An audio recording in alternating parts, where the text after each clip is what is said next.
Hello everyone! Kumusta kayong lahat?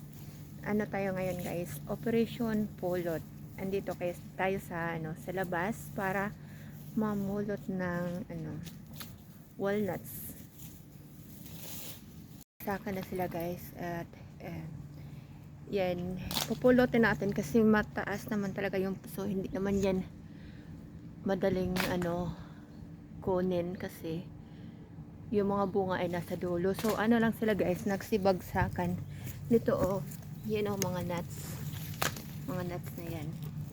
Yan. Ay dito may tayo basket. Yan natin lalagay.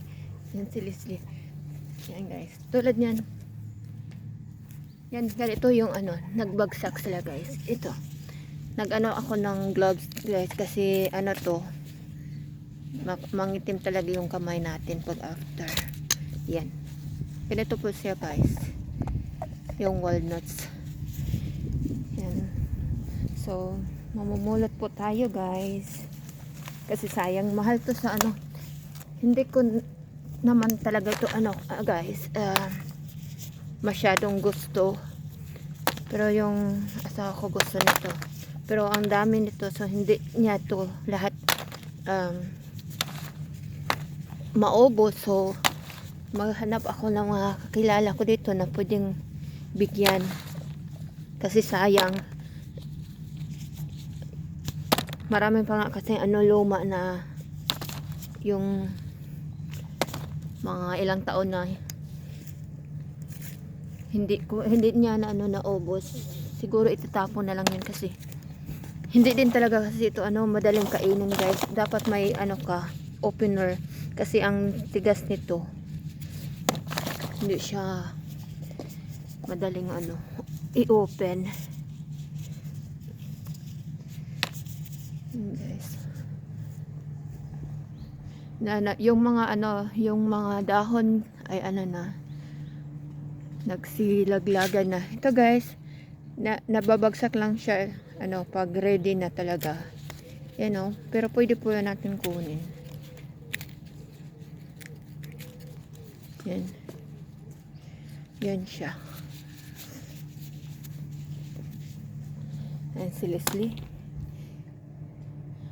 Kumain yata si Leslie. Buti pa si Leslie kumakain ito. Kumakain naman ako nito minsan lang. Takot ako baka masyadong maging matalino kasi sabi nila ng isip, nakakatalas ng isip pag palaging kumakain ng nuts. Ayoko baka masyado akong maging matalino, mahirap na. And guys, ito po yung napulot natin ngayon.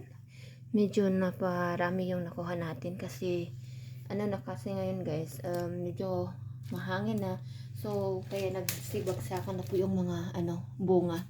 Yan, may mga dark guys kasi yun po yung balat na sobrang na nag-dark, kaya nag-dark din ang nasa loob. Pero pwede din yan itapon na lang siguro, or kasi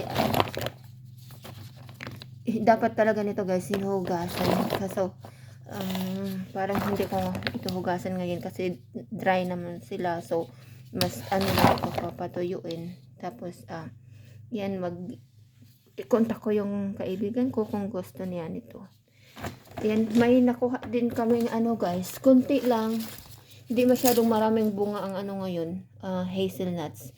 So konti lang yung nakuha namin, yun lang. Yung marami ngayong taon ay itong walnuts. Unlike last year na pag uwi namin galing bakasyon sa Spain ay wala na kaming naabutan kasi gusto ito ng mga ibon at saka mga DEJA, daga, yan, gusto nila yan.